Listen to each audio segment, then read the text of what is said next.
Greetings, listeners. Your host for the night, Zach, here, introducing you to the Call of Cthulhu podcast by Twisted Gears Studios. The beginning of this episode has us talking on mic about some changes we're making to the Ko-fi system.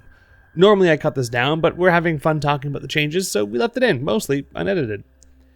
Remembering that we record these in advance when we can, this is the first time we were able to apply a lot of feedback that we've been getting about how to spend Ko-fi points.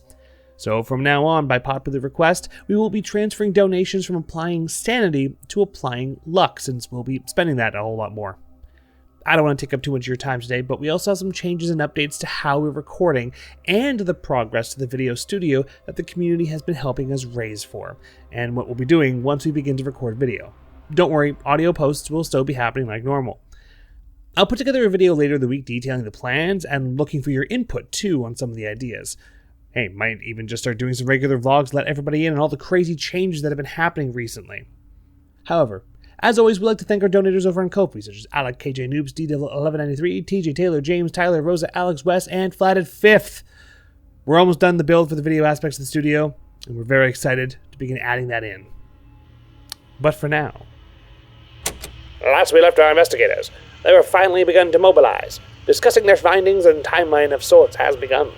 Working independently, not everyone has been quite privy yet to Marion succumbing to whatever lurks in Ghol's journal.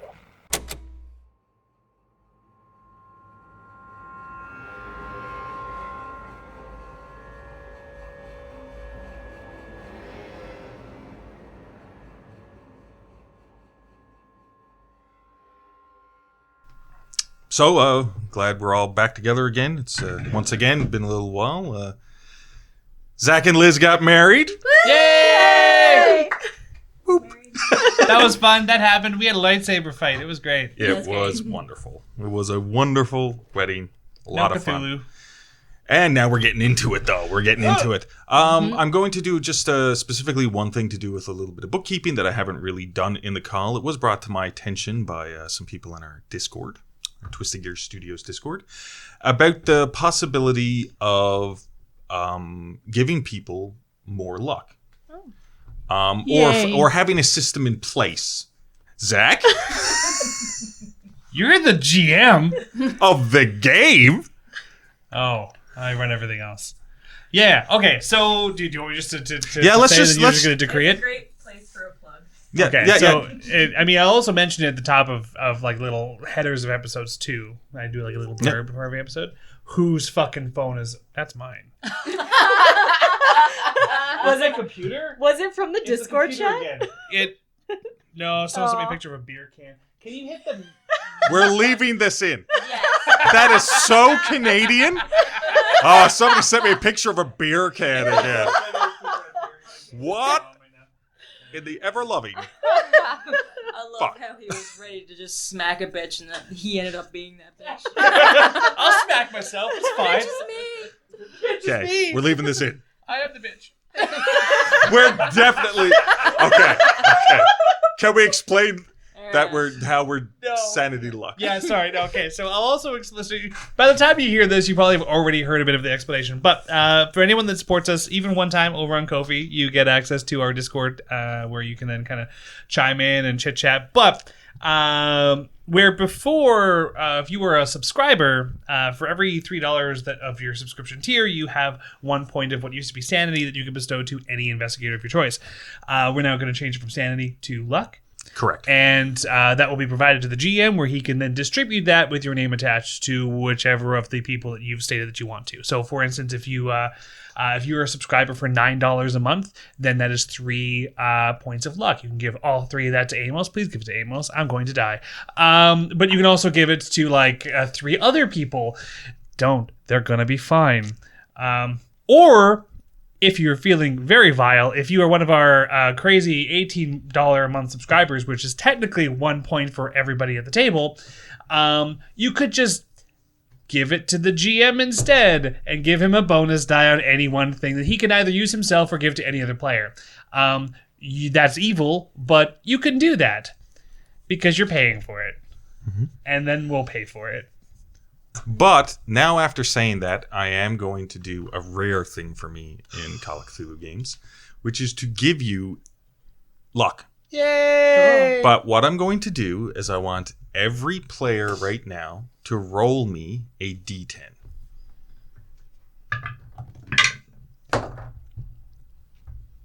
$10. Get out. Yep. Okay, so Marion rolled a 10. Althea's got 4. Also, bite me, Marion. No, Althea's got 4. A fucking 3. Amos has 3. I also have a 3. You have a 3. Now, the I'm reason still I under had 50. you all roll is you weren't rolling for yourselves. It's just whoever rolled the highest. Everyone gets 10 luck. All right, I take back the Everyone bite me gets- remark. Yeah, you're welcome. Right? Hashtag Team Marion. Oh, it's only because Marion did it. Oh, yeah. Like, if Amos rolled 10, I'd be like, okay, Amos, you keep 3, And Marion gets 7. and Marion gets 7. Yeah, okay. No, but That's fair. I've never really... I think there was one other time I gave a little bit. Like, I think it might have been even after Swill's Gullet. It was after But it Swill's was Gullet. off. I think it was off recording. Yeah, it's between... Fuck you and your 85 luck, you ass. Yeah. Jesus. Listen, she's gonna need it. Yeah. I'm at 56 Now- because people keep throwing machetes at me. Now, Anyway. the main reason I'm doing this is not for you to hoard your luck, because now that you have a supply of luck, to start using luck. Like Amos. I've used a lot of luck. You've used a lot of luck. Okay? Yeah. That's fair. Max luck you can have is 85. So if anyone has more than that, cut it down. Agatha? Because if your luck is at like 100, I am immortal. Yeah, some You people get got one horseshoes up their perfect ass. roll. Yeah. We are not those people. Okay. You So know. I just wanted to take care of that small. So what you're saying thing. is that from now on, subscription copies come with luck points instead of sanity points. Correct. If I might just chime in very, very quickly, because this part I might not put into the little forward, is that something to remind everyone who's listening is that we're gonna be trying to meet more frequently now that all of our schedules are like not as absolutely cascading fucking insane. However, keeping in mind that we usually record in batches. Sometimes 2 at a time, sometimes 6 at a time. So when you've submitted something, you might not see that take into account in any episodes for a prolonged period of time. Just as a heads up. That's a fair point. We will get around to it when we get around to it. We're doing our best. We're just hoping to meet more often. Yeah. We sort of have a plan in place. We'll see how it survives. Yeah. Hopefully quite well. So last episode, you have all been doing some research on different things. I've covered Althea Goodyear and the information that she's found out about Swill's Gullet. And I talked a bit with Marion about what she found out about the Silver Twilight Lodge and situations like that. Yes, so those were those two. So now I'm left with Amos's research into notable figures that you've heard of or came across. And I have Agatha's phone calls that she has to make. I'm going to roll randomly to see which one of you we're going to do first.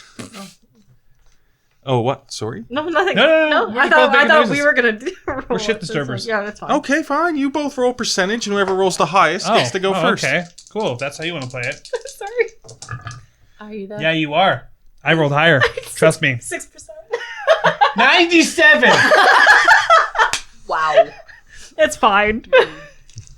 Wow. I deserve that. I Yeah. deserve that Yeah. for talking at all. Son of a bitch. Let's just hope now, Dice, that's the last 97 you're going to give me for a very long time. Okay. Now over to Amos. You were What up? using the Mansion on the Hills library or the Beauty and the Beast library. It's a massive library. You know the ones with those staircases? Those stairs on wheels, and they slide around all over the place. And there's 2 levels to the library, and there's huge table on the bottom, which Simon at one point was putting a ritual on with paint to try to figure out where Alistair was located. That was quite a while ago for Do we know us. if that worked? Okay. That's not a good answer. I don't like that answer. Stuff happened. It Also, that episode for the viewers was probably recorded 1.5 years ago, 2 years ago. Yeah. It's been a long Stop time, even though it's not that long for the players. It's just, you know. Yeah, it's a big library. Last wall took Everything a I while. have is big. Go big or go home. Not my home. Somebody else's home. It is your. I'm kind of stuck in something you said like 3 sentences earlier, but anyway, keep going. It's fine. I've already talked to you, Althea. We're going to move on to other people. Amos was looking into some information about notable figures. Yeah, I've got a pretty tight timeline with Walter Corbett, Michael Thomas, and Carl Stanford, but I still feel like I'm either missing something or there's something about it that's just not... I don't know. There's something about it that I feel like I'm either missing or I have not pieced together and I'm just too dumb to figure it out. So I wanted to really dig into the timeline of these 3 assholes. Okay. Which one would you like to start with? Michael Thomas, Walter Corbett, or Walter Corbett, or Walter Corbett Esquire, or Would Carl love Sanford? to start with Walter Corbett. What I've got so far. I can just go over what you Sure. should have, and then you can jump in with any new information that I am not telling you. No, fair enough. All right, cool. Great. That works. So, through your research, and not just researching in the library, but actually having the time to sit down and try to think about what you've learned or heard, Yeah. and to put it on paper yourself. Yeah. First off, Corbett.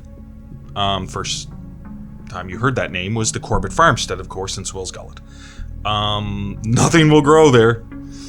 But the soil seems good, but nothing will grow there. The land is cursed. The farm is cursed. Now this is the farm where the rock fucking. No, that's the Montgomery farmstead. Good Christ! All right. The cool. Corbett farmstead was the one when you came back from Montgomery farmstead, the car That's and the ski was basement that we missing. had. Yeah, Yeah. the basement one. Yeah, where you went into the catacombs in the well. Mm-hmm. Yeah, that was that one with the rats. And drowning. Also, in the Corbett farmstead, you found 3 notebooks, right? Walter Corbett notebooks, wrapped in rubbery, rough texture string. You weren't sure what the material was. Seemed to be waterproof because you swam with it. Seemed to slough off water.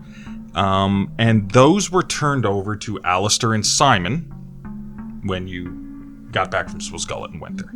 Right? The Corbett forgot about journals. those. The Yep. Corbett journals. And we still don't have access to those because we gave them over. Yeah, you gave them to Simon and Alistair. Nobody's really asked Simon where they are. That wasn't brought up again. I completely forgot those were a thing. Yeah. You also found out when you were dealing with the Church of Contemplation, you found out this information in episode 02.03, second arc, third episode, that a Mr. Walter Corbett Esquire purchased the lands and grounds of the Church of Contemplation in 1917. Mm-hmm. Okay. At one point, Marion was doing some research, I believe it was, and she found Walter Corbett's name back as far as 1835, where a Mr. Walter Corbett Esquire bought house from an ill merchant, but the address was blacked out. Right?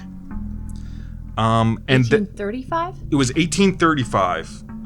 Bought house from ill merchant. It was from a newspaper clipping, is what it was. You were trying to do research. In 1852, you found another newspaper clipping where a Mr. Walter Corbett Esquire was being sued by the neighbors for weird happenings. 1851? 1852. And with the lawsuit being publicized, does that narrow down the geographical location as to where this? No, the address. For example, in the 1835 newspaper clipping, the address was purposely blacked out. Yes, the address was, but with the lawsuits, would it be safer to say that it was closer to Swills Gullet or closer to Boston? Oh, you're assuming that this was Boston. Okay. Yeah. Anything to do with in these newspaper clippings about the address of said house has been blacked out. Right. Like CIA blacked out. Oh, I know. I just figured that figured it would, like, the newspaper header would at least narrow down where in the country. No, it's in Boston for sure. Okay, that's what. All right. And 1866, there was a lawsuit to prevent Walter Corbett Esquire's burial in the basement of said house. To prevent. He wanted to be buried in the basement of that house. Okay. Also, you're not sure if it's accurate or not, but give me 1 second here. In Act 2, Episode 4, I'm just going to go quickly to my notes, because I have it wrote down on the paper to go over, but I just want to make sure. Nice notes. Let's make sure I got this done right here. Oh. May have led the Glacky cult in Swill's Gullet as well. Write that down. Just give me 1 second here. Oh, I didn't write that down.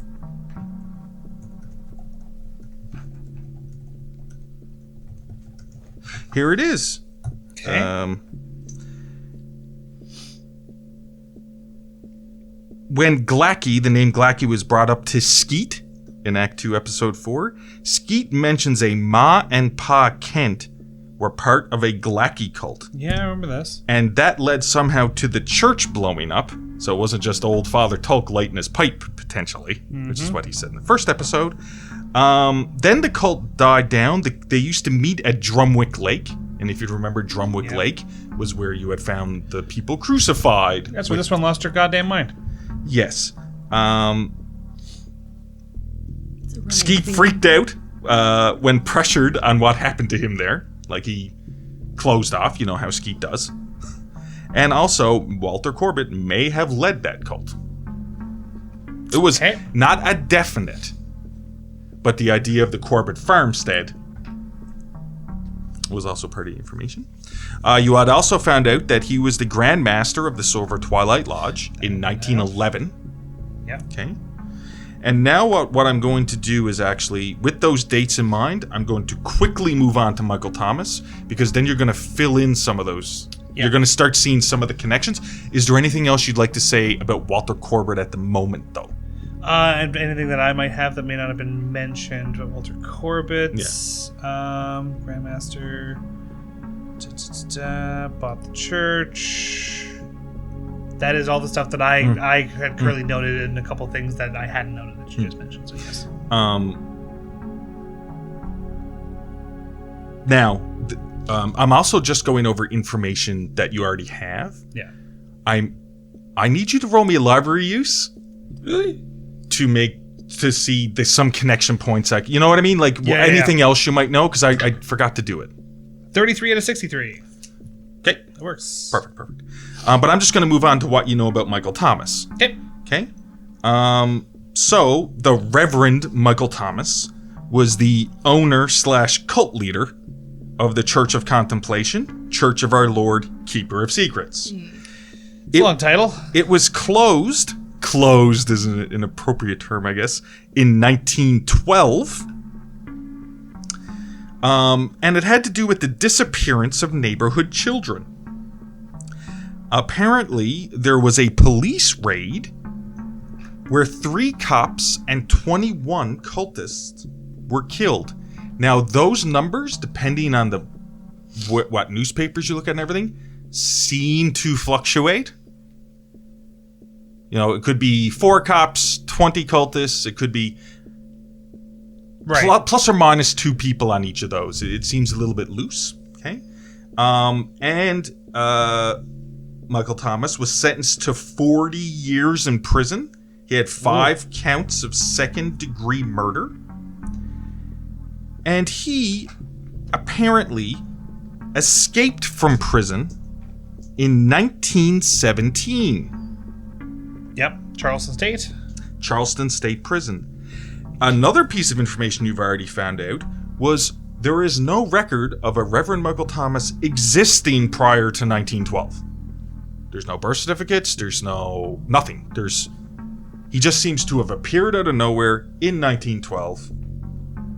When he was arrested for potentially murdering many children. And there was also rumors of cannibalism, that he was eating the kids. Yeah. Or that the cult was doing something untoward. Now, from your conversations with your late friend Bill, fucker. He had seen. It was like that raid was the largest police action in history up to that point. for the Boston Police Department. It was not in the papers. Like, it was very... You'd figure that'd be front page news, but it seemed like a lot of politicians and other people were trying to keep it as quiet as possible. There was not a lot of information put out about it. But Bill, who was not part of the raid, and everyone who was in that raid has either, within 5 years, left the force, died, Yeah. we went over Rather this. suspiciously, between 1912 and 1917, which is the next point on my map, everyone disappeared or died. Bill also said he knows what he looks like. He looked like a madman, is the way Bill put it, and he had an X as a scar under his left temple. Yeah. There was like an X, right? He had this scar under his left temple. He also seemed to speak in tongues. He was trying to live forever. Some kind of ritual from any of the talks that people tried to have with him and everything else. The other thing of note about him is at one point you were looking for any actual official records of Michael Thomas, and all those records are disappeared from all city files and seem to have been taken by the military or the government. Like the actual official files were gone missing.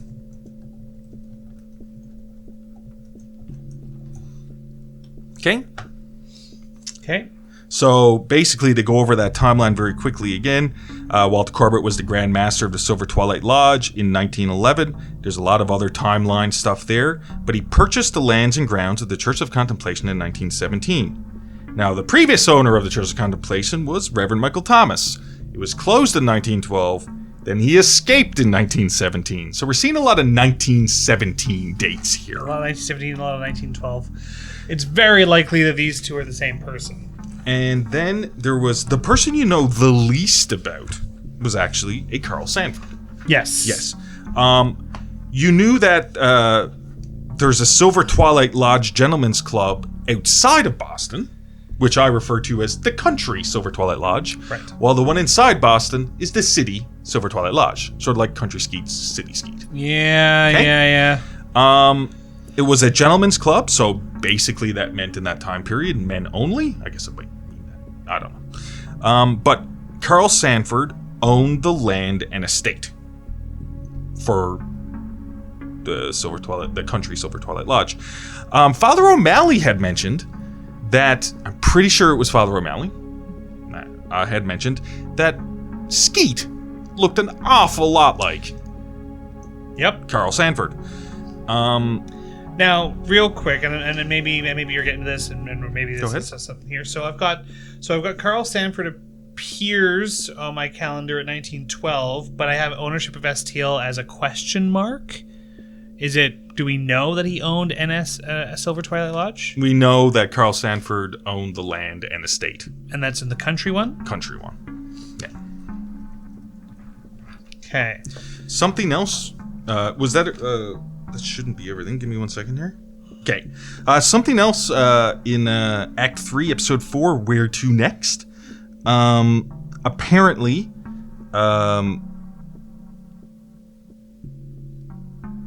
Carl Sanford had pockmarks and scarring on his left cheek.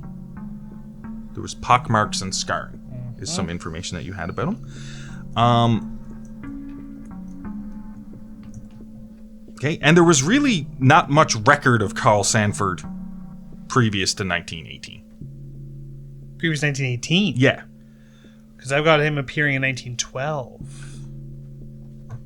Carl Sanford? Yeah, about the land and estate, I meant no other information. Like, there's nothing else about him other than he owned the land and estate. Okay. Right? There is no other Carl Sanford information to be had, is my point. There is no other information. And is there any information about him from 1917? No. No. Okay, so that's all I've got on him. Yeah. That is all you had on him. Now, yeah, but so basically, you have Walter Corbet. Nobody knows what he looks like. Yeah. You have Michael Thomas, who looked like a madman, who had an X, like an X scar under his left temple. And then you had Carl Sanford, who had pockmarks and scarring on his left cheek. Carl Sanford looked a lot like Skeet. Okay? And the times are a little bit fluid there. Yeah. Okay. Okay, so now you made a library use check. Yes. Okay. So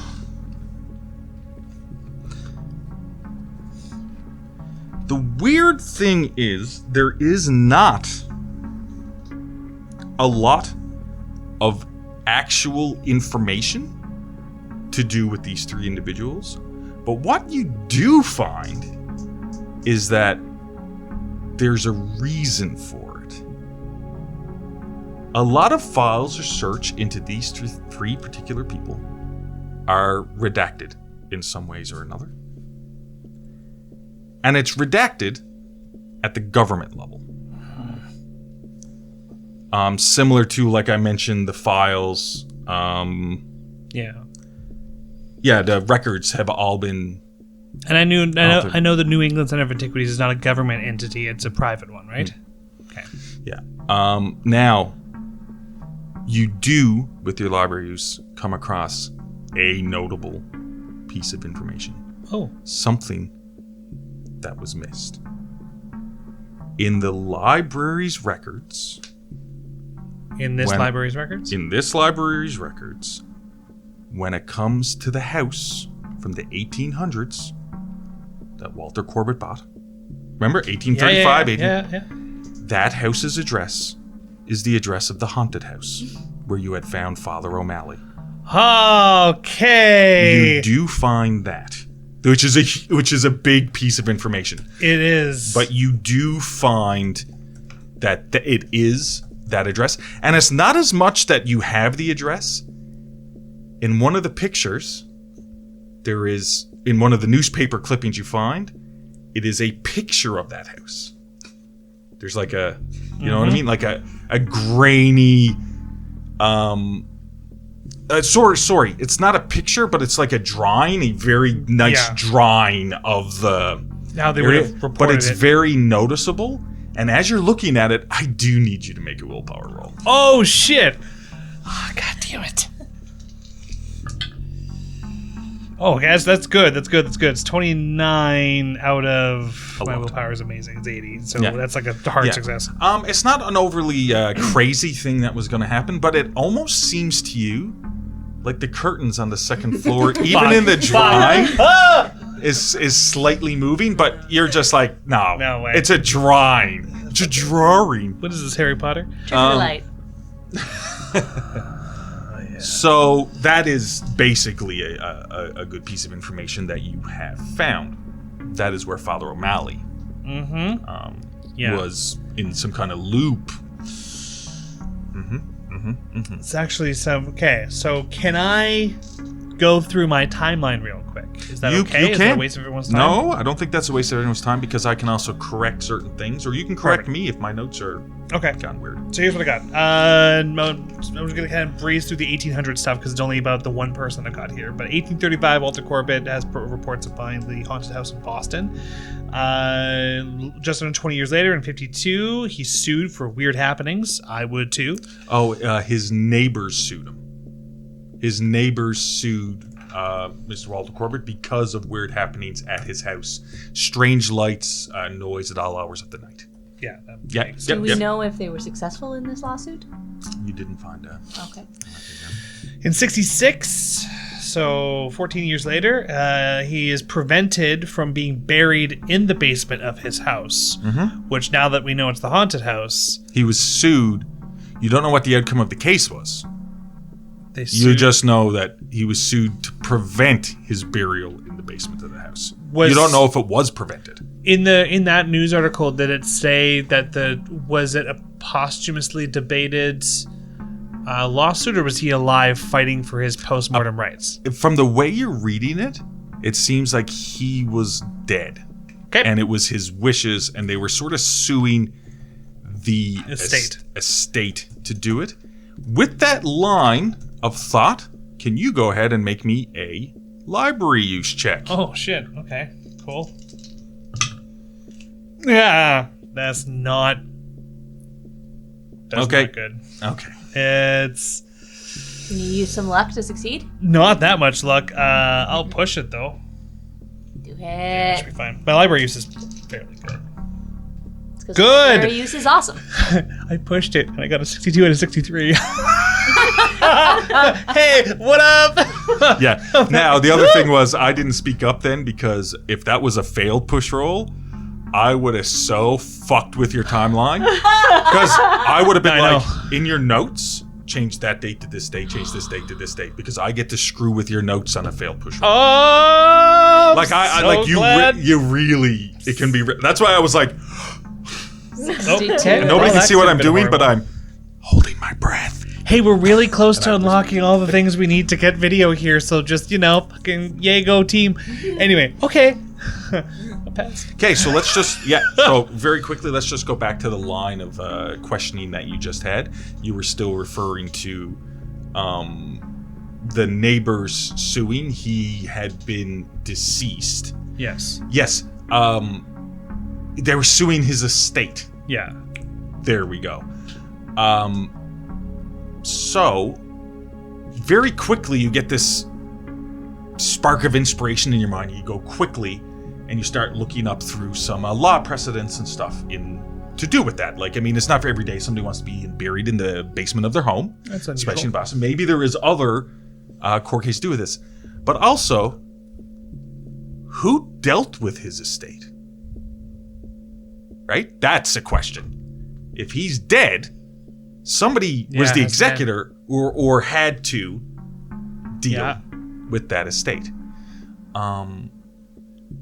You say the word redacted one more fucking time. It is all redacted. God damn it. It is all redacted.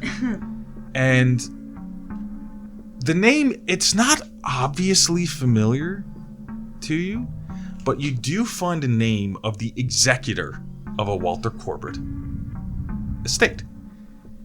And the name is William Wilsonbottom. Wait. There is a name What? known as William Wilsonbottom, who was the executor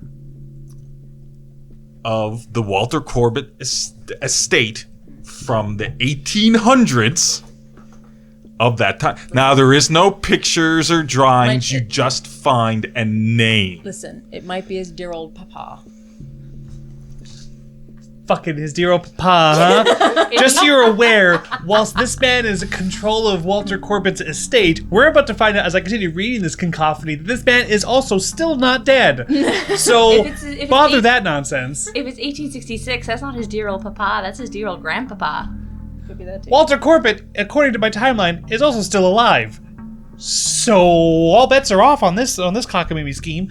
So William Wilsonbottom? William Wilsonbottom It is the name. There is no other information about a William Wilsonbottom to do with that. It was just that he was on file as the executor of the estate. Oh my God. You would need, if you wanted to do research on other things, that's not in this 4-hour block. No, I know. Yeah, Right? it's gonna be And second this block research. is from 10 p.m. Till 2 to p.m. a.m. I know. Right? And you still want to go to the corner. Yeah. The Yep. morgue. Yep, we need sleep. And tomorrow you're dealing with the... Like, I have a feeling that none of this actually is happening. All of your characters are just so exhausted that you're just imagining it. Yes. Yeah, We probably. need to go to the corner, save Okay. people from slugs, and then take a nap. I'm gonna keep reading my Yeah, keep timeline reading. and then create a new list of things to research if I don't die at the ritual tomorrow night. Okay, so 1866 prevents Walter Corbet is prevented from being buried in his house as he's potentially dead as the estate is being swayed. Now, terminology-wise, I'm not trying to be a stickler. The estate was sued to prevent it from happening. Yes. But you don't know if it was actually prevented. You know what I mean? You don't know what the Yeah. result of that court We case don't know was. the result of any of the lawsuits. Yeah, and that would be, you can add that to another library use along with Wilson William Wilson Bottom if you'd like, what the outcome of that court case is. Yeah. Okay, fair enough. One sec. Sorry, I don't mean to keep. No, that's important. I mean, William Wilson Bottom could also be City Ski.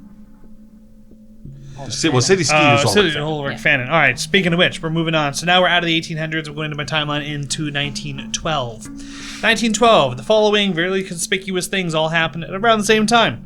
A Michael Thomas started to exist miraculously. He has a scar in his left temple, he speaks in tongues, and the military took all files on his existence, but we found scraps. The Church of Contemplation is also stormed this year, and it was headed by this weird individual, the first time that we hear of this individual.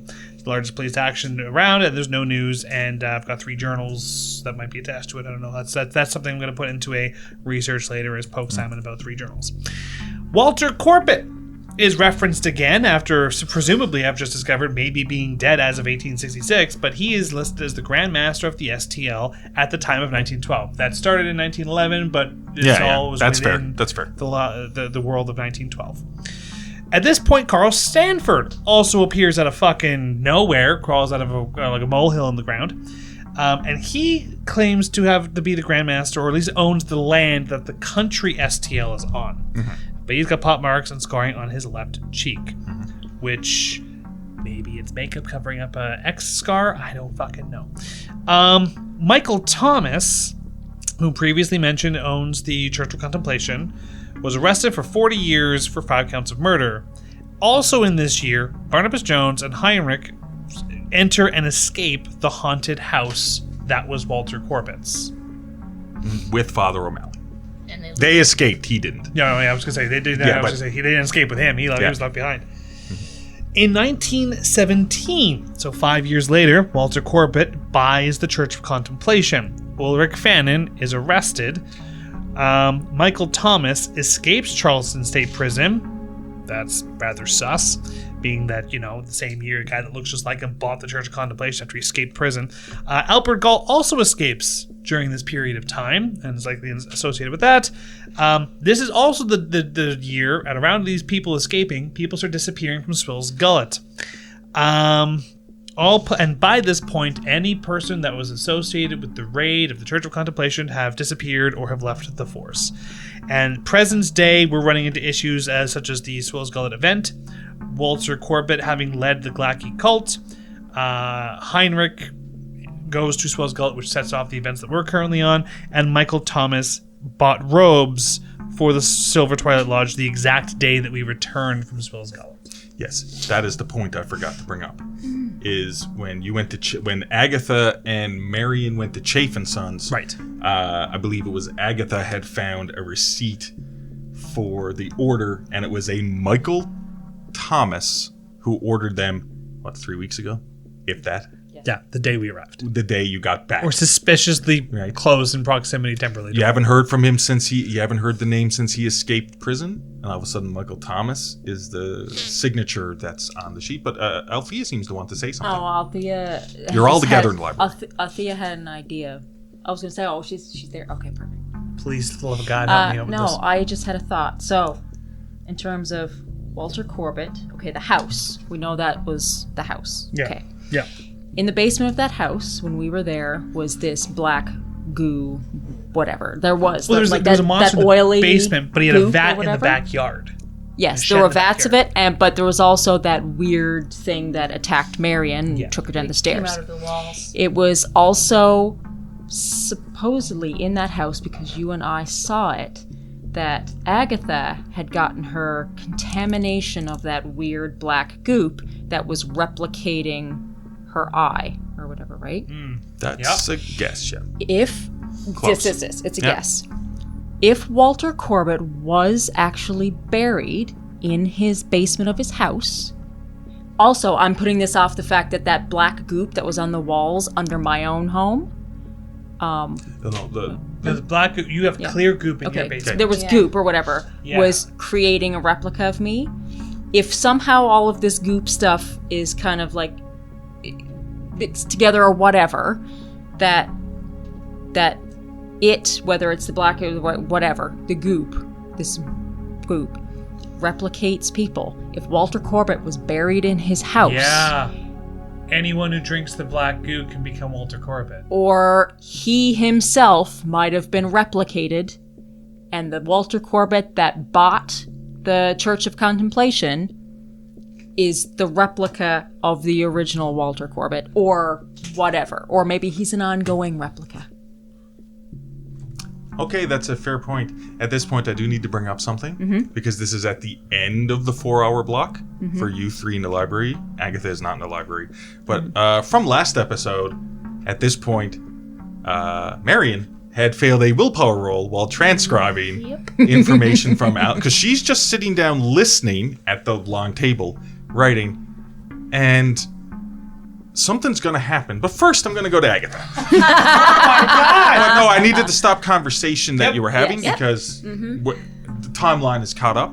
But now, to catch up Agatha to the same timeline,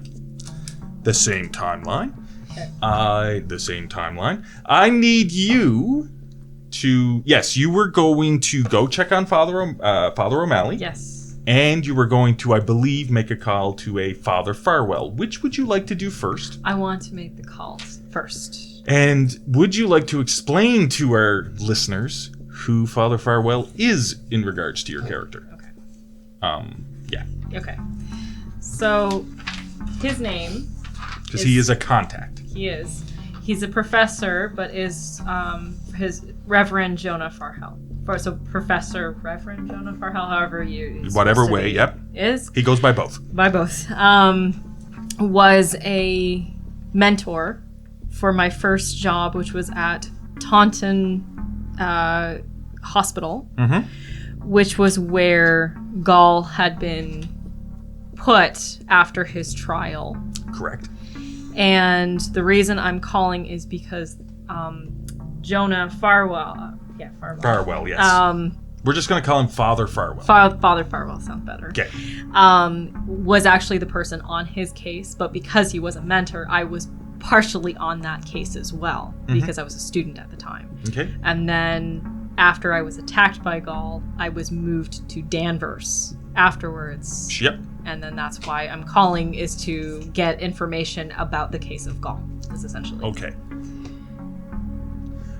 So you're going to phone Father Farwell. Now, it is late. Yes. So I will need you... What is your credit rating first? I'm not sure if I'm going to use credit rating for this or not. My credit rating is 40. I'm actually going to have you roll me a credit rating, because credit rating isn't just famous, it's your clout. Oh. It's like you're phoning on, this is Agatha Bernhardt. I'm calling to talk to Father Farwell. It's like after 10 p.m. at night. Right. Okay. Okay? So credit rating. All right. That would be a 25. Okay. Cool. 25. Okay, so it's not a hard success, which is... I don't want to give you too much. But you do manage to, it takes around 5 or 10 minutes. You're just waiting, because this is the operator switchboard. It's going to... Out of the 20s. Yeah. That's right. Yeah. You haven't spoken to Father Farwell, I'm assuming, in a long period of time either? Probably, yeah. He's dead. No, I'm just joking. I say we did. Christ. No. He was missing an eye. No. It does take around 5 or 10 minutes. They do manage to track down a Father Jonah Farwell. And you hear a gruff, elderly gentleman's voice. Can I ask one question? Where did they find him? Was he at a church? Was he at the institution? So you asked to get in touch with Father Jonah Farwell at Taunton Hospital, I believe is what you were going to ask. It seemed to take a lot longer than it would be just to connect, but you're not talking to the operator. It just takes longer to connect you. So you're not sure, like, if they just kept looking for his name. Oh, okay. And found it somewhere else. But you hear but you can always ask him, right? But you hear, I'm dead. No, you hear an elderly gentleman, a familiar elderly gentleman's voice.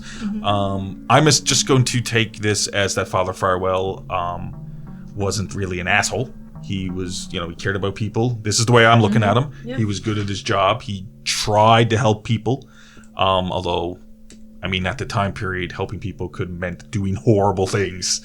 But we don't need to get into that. One Flew Over the Cuckoo's Nest. Oh my God. That was just the 60s. Yeah. Oh, it's such a good movie.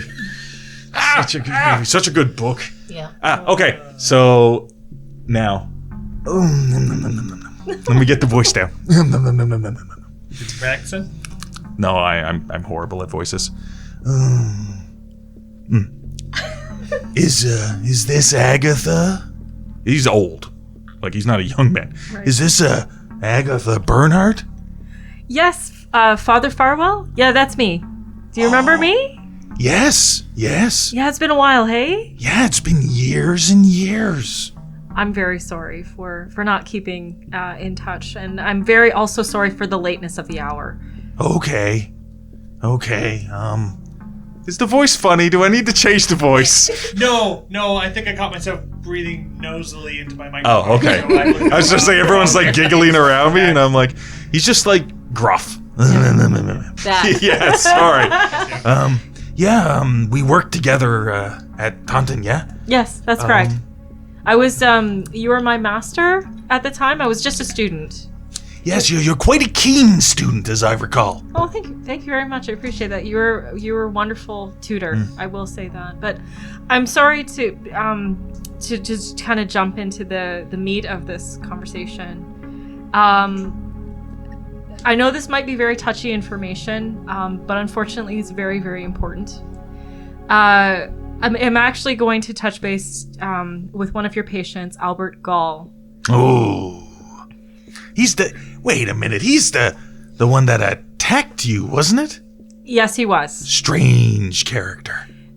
That's a very good way to put it. But he did go missing, correct? Did he escape that day? Yeah, he escaped. Yeah. Like, nobody knows. There was no... It's not like he, let me put it this way. He disappeared. Like, he got away, but there was no, like, knocked out guards. There was no beaten open doors. There was no tunnel built underneath his room. After the attack, he just, like dust in the wind, he was gone. I mean, that was, just quite an interesting, character. A lot of people were interested. So there was no note of him between the day of his disappearance and now that there was any record? Because one of the main reasons I left was we didn't know where he was, and I will admit I was scared. Yeah, we didn't know. Well, yeah. As far as actually, give me a second. I'm gonna go get some of my files. I kept some files about some more of the interesting individuals, poor individuals that we had, and we were trying to help. Just hold on. Yep. And he just clicks down, and now he hears, ugh, as he's like standing up, that old man grunt. Oh, Kel. Snapping of bones. Chair or his knees, you can't tell. Both. Definitely both. And you can hear, like, he's not walking too far away from where he's taking the call. Right. Like, there's not much, and then you hear the sound of, like, boxes being moved. Like, you can hear it over the phone. It's not like he's gone to another room, is my point. Mm-hmm. And, like, banker box type of thing, where he's, the sound of taking top off and flicking through the walls, and you hear, yeah, well, there's that too now there. Oh, let me get my reading glasses. And he's flicking through, and it takes around 15, 20 minutes. Like, you're just left there on the line. He left you unread. And then eventually he's like, there it is. And he comes back and he's like, oh yes, I have the file here with me. And he's like, and he drops it, and you hear the sound of paper spreading. He's give me a minute, and you're waiting another 10 minutes as he's collecting up the papers, and it's frustrating, but you also realize he is also quite an elderly gentleman. And he has it all together, and okay, let me see what we got here. That's, you were attacked, and not knowing where he was and everything else. And I mean, was there anything you're like, I don't have any new leads or anything on where he may have ended up. Well, I was actually wondering if I could talk about the case. I know I was just a student at the time and was only privy to certain information, but not the entire file. would it be possible, like I wasn't in for most of those sessions, maybe only a couple, and I want to know about some of those sessions you had between you and Ghol. Another thing I wanted to ask as well is during the time that Ghol was there, did he have any visitors?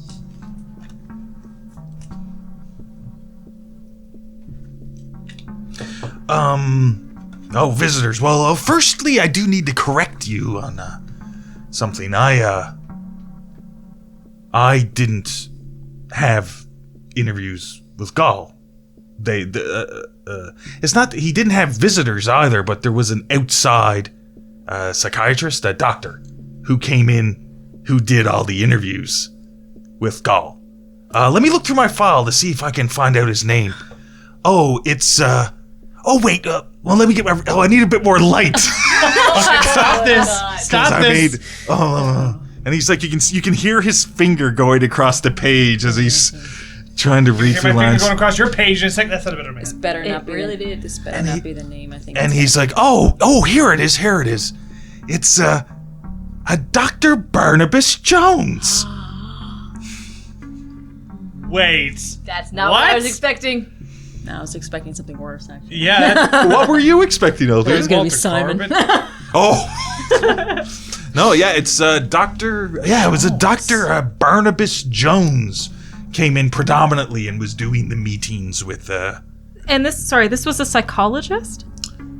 as far as I know, we never kept any accreditation. He was just, because it was a criminal case, they brought in, because of the court trial and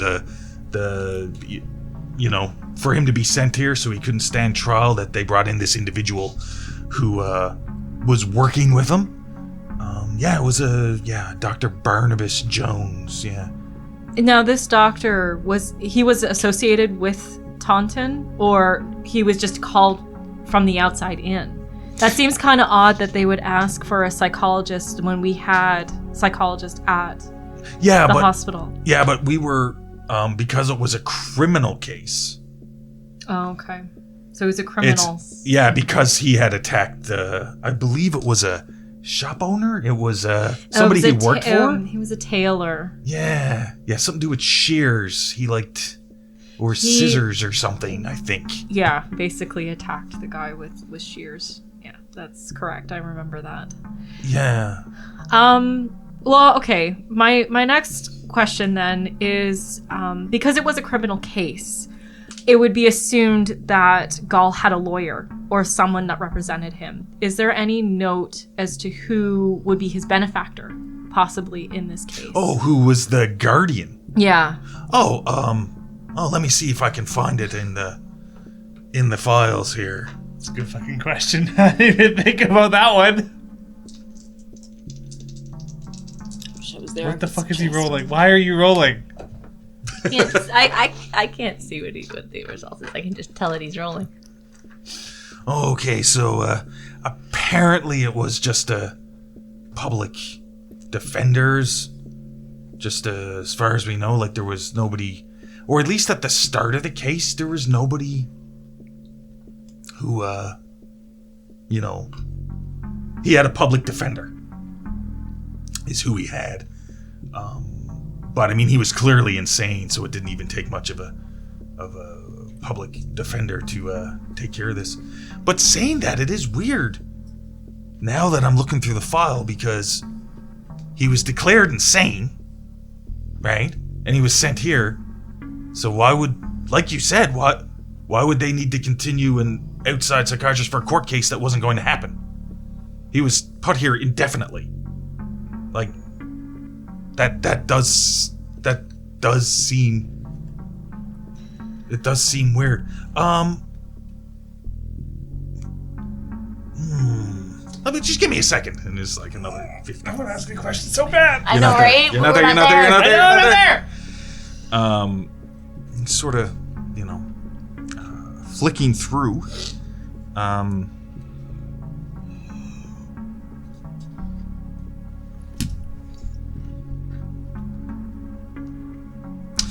Wait. There is a note here because,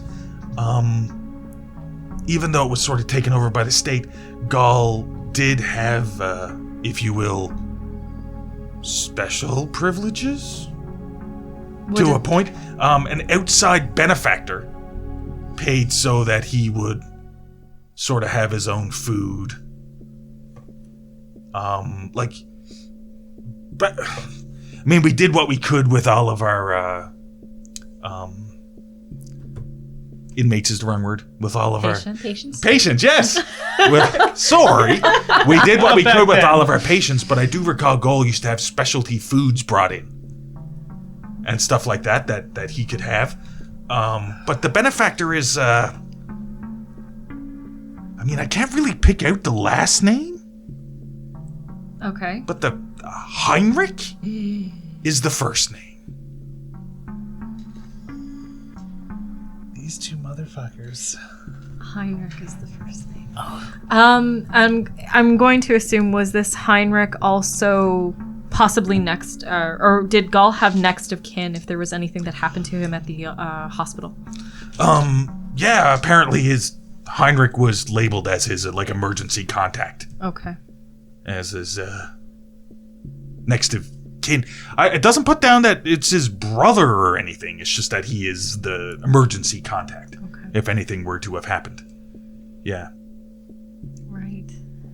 Now, besides this criminal psychologist, Dr. Jones, did you have any other dealings with Ghol? Any conversations? Getting him medication? Any of those duties? Well, he always, anytime that I just walked by to check in on the patients, as I normally did, just to see how they were doing, he always just used to be talking to himself, rambling. Do you know what he was talking or saying? Was there any words that you could have discerned at the time? This was years and years ago. I need you to roll me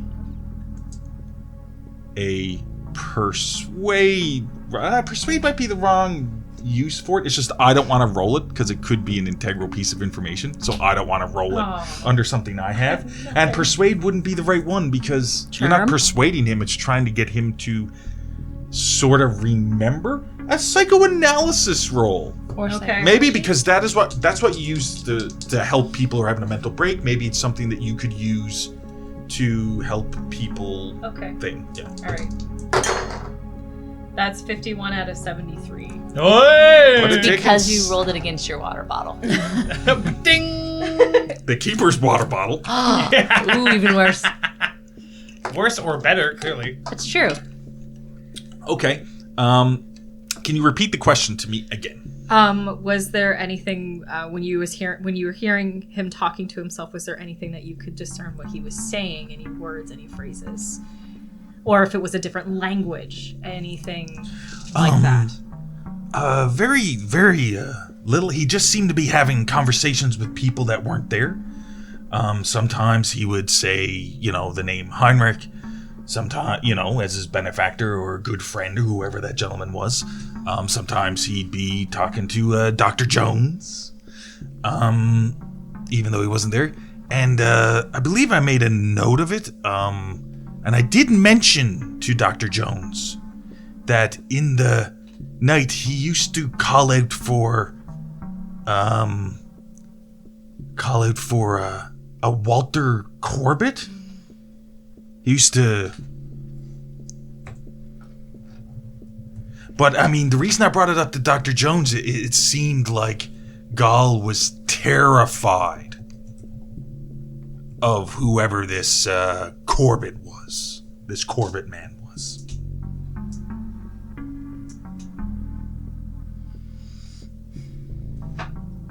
And this Walter Corbet had nothing that you know of records to deal with him at the... No, I never found any records or anything to do with a gentleman of that name. Yeah. I never found anything to do with that. Yeah. Right. I want to say something. You're not there. I want to put in a question. No. But I'm not there. No, you're not there. My phone. Do I have a spider sense for any of my phones are being used? No, you might be dealing with another situation. Yeah, And if you did, you'd have used it by now. true. I'm trying to think what else I can ask. Well, I mean, you have gotten a fair amount of information from this one phone call. Yes, That is a lot. Contextualized a lot of things. Right. We might be so fucked right now. I have another question. You said Ghol had special privileges. Yeah, well, because he had an outside benefactor who was donating money to the hospital. But did that include things like access to books, writing materials, anything of that nature? Oh, I do recall that. It's not that he had access to, because he wouldn't have had access to any really writing implements Right. by himself, because we had no idea what, sharp. We have no idea what he'd do to himself. But I do recall that Dr. Jones used to, apparently he was really good at sketching things, good at drawing things. And Dr. Jones used to bring in sketchbooks. And Ghol used to work on them during their sessions. I do know that. But Dr. Jones, of course, always took those with him when he left. Right? So we had no access to them. Okay. And there's no addresses or anything that are associated to Ghol's case in any capacity, whether it be the lawyer or next of kin or anything like that, any address whatsoever. Well, we have the emergency contact information for Heinrich. Right. But I mean, Dr. Jones, I don't have anything to do with that or anything like that. And then he takes another 10-15 minutes and he manages to track down. Don't forget, this is a 4-hour block, right? Yeah. Then he tracks down what appears to be the emergency contact information, which also has an address. And it turns out that the address is the address up in the state outside of Boston that you are quite familiar with, of Heinrich's house, which was his house. And that is the address in the notes. Right. And sorry, I'm sorry to keep you up so late. It's okay, my dear. It's okay. Do you happen to know if there were any records of the arresting officers or anything pertaining to that case? If there's any names that were mentioned? I wouldn't have any access to. They didn't release that You file? mean the cops who originally arrested him before the court trial and then he was sent here? Yeah, there wasn't. I don't have the mention of that? police reports. Okay. I don't have the police reports. That would probably be in the Hall of Records or maybe at the Boston PD itself. It could have also been given to Dr. Jones too, because he Oh, was I'm- the criminal psychologist at the time. Yeah, apparently. Yeah. Not gonna say what I was gonna say.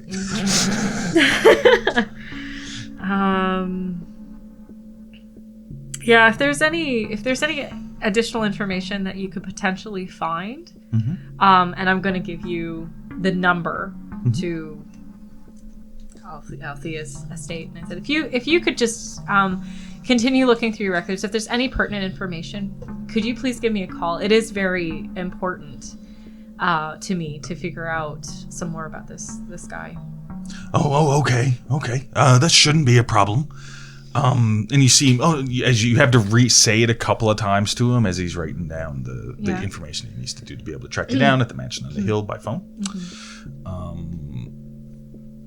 Okay. I'll feel free to phone anytime or drop over for a spot of tea at some point. Actually, where are you right now? Because I called Taunton, but it seemed that they took a long time to connect. Are you still working with them, or are you retired? I'm retired. I'm just sort of have a small little place here in the city. And he just gives you an address. It's in Boston. It's around 25-30 minutes away. Yep. Right? Yep. He just That's has city's work. basically, he just gives you the address of what appears to be, and you can tell because of the way it's worded, like the address is, that it's like an apartment. It's a small apartment in Boston.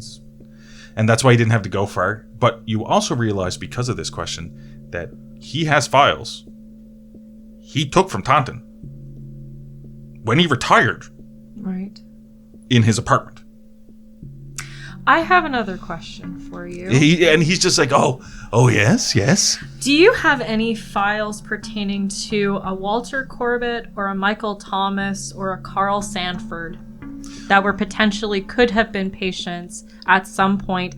And it could be between, and I know this sounds odd, 1835 to 1917. He's like, oh, that's quite the span of years. That's a range. I tell you what, my dear. I will go through some of my files and see if I can dig something up for you in regards to those things. I know it's an odd request, and I know it's a lot of Well, it gives me reading, something but- to do. I've just been so bored lately. Well, if you could do this for me, that would be absolutely lovely. And actually, now that I have your address, I would really like to catch up with you proper instead of the phone.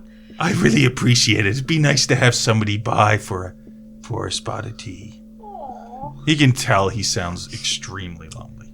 Okay. Extremely Guilt. And like I said, feel free to give this number a call. If I'm not here, I believe Cadbury would be the person to talk to and relay any information. Oh, it seems you've moved up in the world. I'm so proud of you, my dear.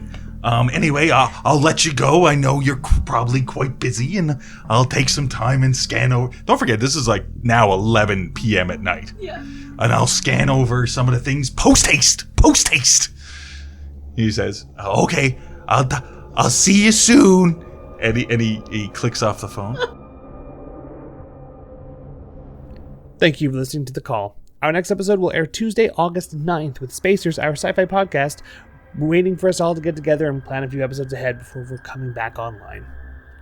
Please leave us a review on your podcast app of choice and visit our main website for merch and Ko-fi. Music and ambient tracks licensed through Triune Films and Artlist. Your players for tonight were Elizabeth Wells, Janessa Coles, Lindsay Delansky, and Zach Barrett. Your audio operator was Rob Hickey, and your GM or keeper was Derek Snow. Have a good night, everyone, and we'll see you next time.